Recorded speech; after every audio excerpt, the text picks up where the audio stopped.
മുൻകാലങ്ങളിൽ അമേരിക്കൻ മാധ്യമങ്ങൾ എപ്പോഴും പറയുന്നൊരു കാര്യമായിരുന്നു. ഇന്ത്യൻ സബ് കോണ്ടിനെന്റിൽ സോവിയറ്റ് യൂണിയനെ പോലെയാണ് വർക്ക് ചെയ്യുന്നത്.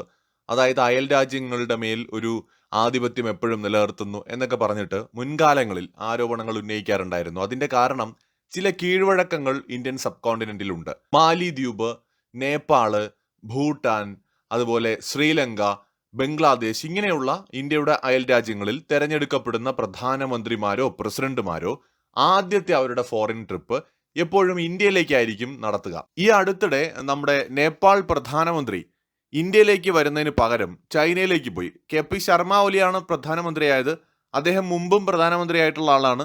വീണ്ടും ഇപ്പോൾ അദ്ദേഹം പ്രധാനമന്ത്രിയായപ്പോൾ ഏതാണ്ട് 6 മാസത്തോളം അദ്ദേഹം വിദേശയാത്രയൊന്നും നടത്തിയില്ല.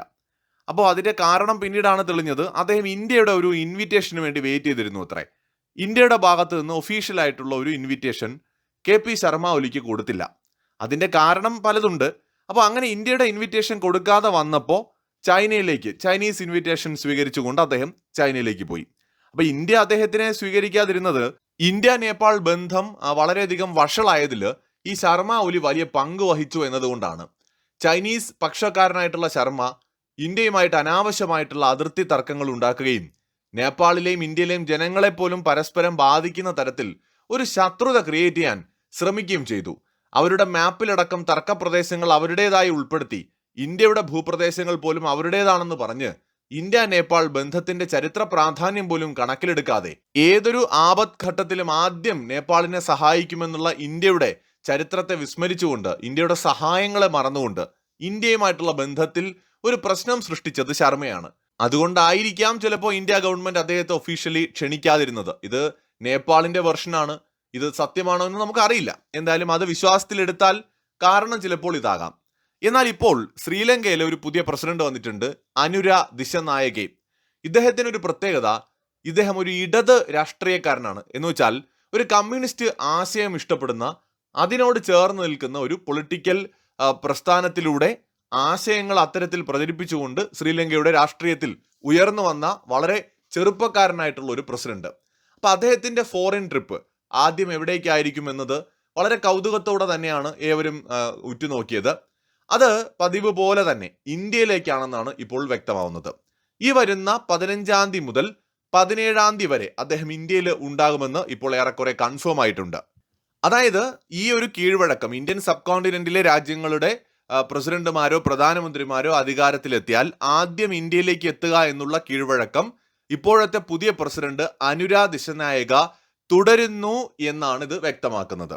നമുക്കറിയാം, ഇദ്ദേഹം അവിടെ തെരഞ്ഞെടുപ്പിൽ വിജയിച്ചപ്പോൾ ഏറെ പ്രചാരത്തിൽ വന്നൊരു കാര്യം, ഇനിയിപ്പോൾ ഇദ്ദേഹവും ചൈനയുടെ കൂടെ ആയിരിക്കും, അല്ലെങ്കിൽ കാരണം കമ്മ്യൂണിസ്റ്റ് ആശയമുള്ള ഒരാളാണല്ലോ, അപ്പോൾ ചൈനയോട് ചേർന്ന് നിൽക്കാനായിരിക്കും സാധ്യത എന്നൊരു പ്രചാരണം വന്നു. ഇത് അധികം നീണ്ടുപോകാൻ ഇദ്ദേഹം തന്നെ അനുവദിച്ചില്ല. ഇദ്ദേഹം വ്യക്തമായും പറഞ്ഞു, സാൻഡ്വിച്ചിന്റെ ഇടയിലിരിക്കുന്ന ഒരു ചിക്കൻ പീസ്, 2 ബ്രെഡിന്റെ ഇടയിലിരിക്കുന്ന ഒരു ചിക്കൻ പീസ് ആവാൻ ഞങ്ങളെ കിട്ടില്ല. ഞങ്ങൾ അങ്ങനെ നിങ്ങൾക്ക് രണ്ടുപേരുടെ ഇടയിൽ നിന്നിട്ട് അങ്ങനെ ഞെരിഞ്ഞ് അമർന്നു പോകാൻ ഞങ്ങൾ ആഗ്രഹിക്കുന്നില്ല. നിങ്ങൾ തമ്മിൽ എന്താണെന്ന് വെച്ചായിക്കോ, ഞങ്ങളുടെ രാജ്യത്തിന്റെ താല്പര്യങ്ങൾക്കനുസരിച്ച് ഞങ്ങൾ ഫോറിൻ റിലേഷൻസ് ഡെവലപ്പ് ചെയ്യും, മറ്റ് രാജ്യങ്ങളുമായി സഹകരിക്കും. ഇന്ത്യ ചൈന പരസ്പര മത്സരത്തിന്റെയോ ശത്രുതയുടെ ഇടയിലേക്ക് ഞങ്ങളില്ല എന്ന് അദ്ദേഹം വ്യക്തമാക്കി. അത് തന്നെയാണ് പിന്നീടുള്ള പുള്ളിയുടെ പ്രവർത്തനങ്ങൾ കാണുമ്പോൾ നമുക്ക് മനസ്സിലാവുന്നത്. ഇപ്പോൾ അദ്ദേഹം ഇന്ത്യയിലേക്ക് 15-ാം തീയതി എത്തുമെന്നാണ് മനസ്സിലാക്കാൻ കഴിയുന്നത്. അധികാരത്തിലെത്തിയതിനു ശേഷമുള്ള ആദ്യത്തെ ഒരു ഇന്റർനാഷണൽ വിസിറ്റ് ആണ് അദ്ദേഹം നടത്തുന്നത്. ഇക്കാര്യങ്ങൾ ഇപ്പോൾ ശ്രീലങ്കയുടെ ക്യാബിനറ്റ് സ്പോക്ക് പേഴ്സൺ തന്നെ കൺഫേം ചെയ്തിട്ടുണ്ട്. അദ്ദേഹം ഇന്ത്യൻ പ്രധാനമന്ത്രി നരേന്ദ്രമോദി, ഇന്ത്യയുടെ പ്രസിഡന്റ് ദ്രൗപദി മുർമു എന്നിവരെ കാണുമെന്നും വ്യക്തമായി കഴിഞ്ഞു.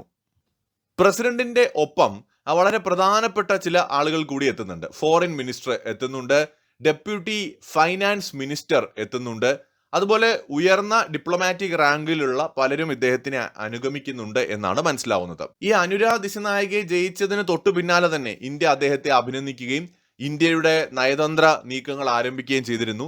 നമ്മുടെ external affairs minister doctor S Jaishankar അദ്ദേഹം അവിടെ കൊളംബോയിലേക്ക് സന്ദർശനം നടത്തുകയും ദിശനായകയെ കാണുകയും അദ്ദേഹത്തിനെ അഭിനന്ദനങ്ങൾ അറിയിക്കുകയും ഇന്ത്യയിലേക്ക് ക്ഷണിക്കുകയും പ്രധാനമന്ത്രി നരേന്ദ്രമോദിയുടെ ക്ഷണം അദ്ദേഹത്തെ അറിയിക്കുകയും ചെയ്തു. കമ്മ്യൂണിസ്റ്റ് ആശയമുള്ള ഒരു സർക്കാർ അധികാരത്തിൽ വന്നാൽ ചൈന കയറി കളിക്കാനിടയുണ്ടെന്ന് മനസ്സിലാക്കിയ ഇന്ത്യ ഒരു മുഴം നീട്ടിയെറിഞ്ഞു എന്ന് തന്നെ കരുതാം.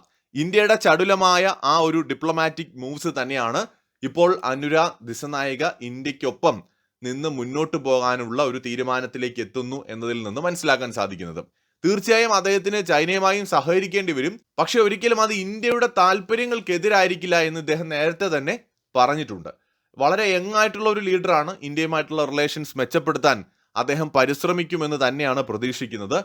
മുൻകാലങ്ങളിൽ വളരെ തീവ്രമായ ആശയങ്ങളുടെ ഭാഗമായിരുന്ന വളരെ സായുധ വിപ്ലവങ്ങൾക്കൊക്കെ നേതൃത്വം കൊടുത്ത ഒരു ചരിത്രം ഇദ്ദേഹത്തിനുണ്ട്. അവിടെ നിന്ന് ഇന്നൊരു മുഖ്യധാര രാഷ്ട്രീയക്കാരനിലേക്ക് എത്തുകയും ശ്രീലങ്കയുടെ പ്രസിഡന്റ് പദവിയിലേക്ക് എത്തുകയും ചെയ്ത അനുര തീർച്ചയായും ഇന്ത്യ ശ്രീലങ്ക ബന്ധം കൂടുതൽ ശക്തമാക്കുന്നതിൽ നിർണായകമായ പങ്ക് വഹിക്കുമെന്ന് തന്നെ നമുക്ക് പ്രതീക്ഷിക്കാം. ഇന്ത്യക്കും ശ്രീലങ്കയ്ക്കും ഇടയിൽ ബന്ധം മെച്ചപ്പെടേണ്ടത് വളരെ ആവശ്യമാണ്. കാരണം നമുക്കറിയാം ചൈനയുടെ വർദ്ധിച്ചു വരുന്ന ഇന്ത്യൻ ഓഷനിലുള്ള അവരുടെ നീക്കങ്ങൾ, അവരുടെ താല്പര്യങ്ങൾ, ഇത് വളരെ സീരിയസ് ആയിട്ടാണ് ഇന്ത്യ കാണുന്നത്. കാരണം ചൈന ഒരു മേജർ പവറായിട്ട് വളരുമ്പോൾ ഇന്ത്യൻ ഓഷനിലും ആധിപത്യം പുലർത്തണമെന്നുള്ള ഒരു ആഗ്രഹം അവർക്കുണ്ട്. അതിനെ തടയിടേണ്ടത് നമ്മുടെ ആവശ്യമാണ്. സോ മാൽഡീവ്സ്, ശ്രീലങ്ക പോലെയുള്ള ഇത്തരം കുഞ്ഞൻ രാജ്യങ്ങളെ ഇന്ത്യക്കൊപ്പം നിർത്തേണ്ടത് വളരെ അത്യാവശ്യമാണ്. എന്തായാലും ഡിപ്ലോമാറ്റിക്കലി നമ്മുടെ ഒരു വിജയം തന്നെയാണ് ശ്രീലങ്കയുടെ പുതിയ പ്രസിഡന്റ്. അദ്ദേഹം സ്വയം ഒരു കമ്മ്യൂണിസ്റ്റുകാരനായിട്ട് കൂടി ചൈന തെരഞ്ഞെടുക്കുന്നതിന് പകരം ആദ്യ സന്ദർശനത്തിന് ഇന്ത്യ തന്നെയാണ് തിരഞ്ഞെടുത്തിരിക്കുന്നത്. മറ്റൊരു വീഡിയോയുമായി വീണ്ടും കാണാം.